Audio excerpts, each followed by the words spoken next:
Hello dear students, good morning. हम लोग heading पढ़ रहे हैं भाई factor for crystal field splitting energy. इसमें हम लोग पढ़ेंगे चार्ज,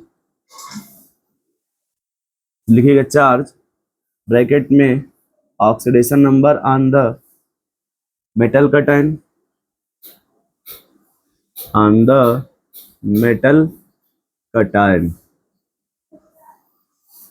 यानी यहाँ पे पहले मैं अगर डायरेक्ट आपकी बात कर दूं तो जो यहाँ पे स्टेबिलिटी होगा, स्टेबिलिटी वो directly proportional oxidation number of central metal ions के ऊपर, सेंट्रल मेटल आयंस के ऊपर। जो स्टेबिलिटी वो किस पे डिपेंड करेगा? सेंट्रल मेटल आयंस पे। अब देखिए, जब इसको जैसे एग्जांपल एक होता है K4FeCN6, K4FeCN6, और दूसरा होता है K3FeCN6, है ना। तो अगर आप पहले देखिए, यहाँ पे अगर आप चार्ज निकालेंगे यहाँ पे आयरन का, ये +2 आएगा, और यहाँ पे आयरन का निकालेंगे तो +3 आएगा।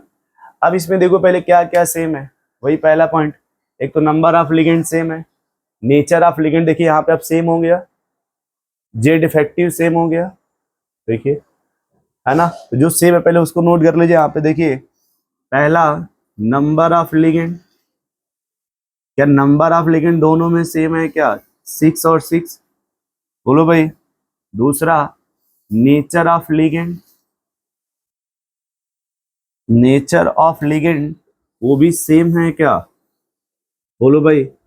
अब तीसरा बोलेंगे then stability, then stability decided by, stability decided by charge on metal, charge on metal. यानी स्टेबिलिटी किससे डिसाइड होगी? चार्ज ऑन द मेटल से।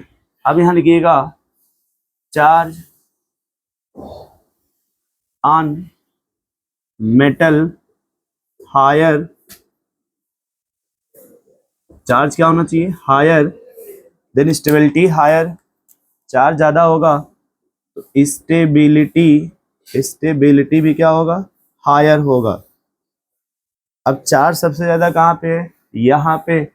जब स्टेबिलिटी ऑर्डर की बात करेंगे, स्टेबिलिटी का, हो जाएगा B greater than A, B greater than ए।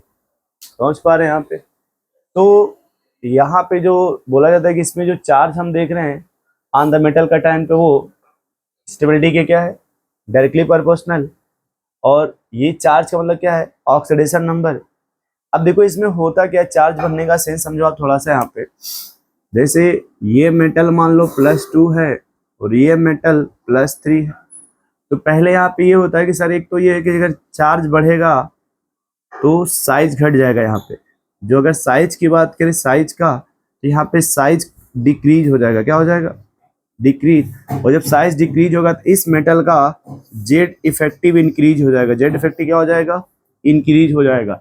यहाँ के कंपेरिजन, जैसे यहाँ जो भी जेड इफेक्टिव होगा उसके कंपेरिजन यहाँ जेड इफेक्टिव बढ़ जाएगा।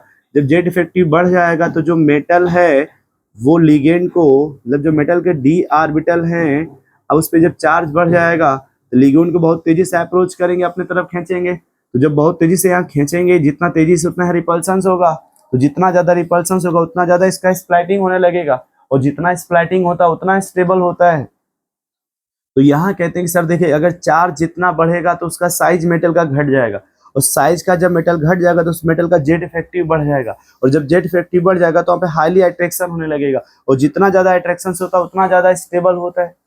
जैसे यहाँ पे मैंने जो ऑक्सीडेशन नंबर बोला, वो उसका मतलब जब चार्ज बढ़ गया, देखिए यहाँ पे ऑक्सीडेशन नंबर बढ़ गया, इसका साइज घट जाएगा। जब साइज घटेगा तो इसका जेड इफेक्टिव बढ़ जाएगा इस मेटल का। जब जेड इफेक्टिव बढ़ जाएगा तो हाईली अट्रैक्शन करेगा, ज्यादा अट्रैक्ट करेगा साइनाइड को। मतलब यहाँ पे जो आयरन है वो भी साइनाइड 6 है, यहाँ भी 6 है, बट इसके कंपेरिजन में यहाँ ज्यादा अट्रैक्शन होगा मेटल और लिगेंड के बीच में।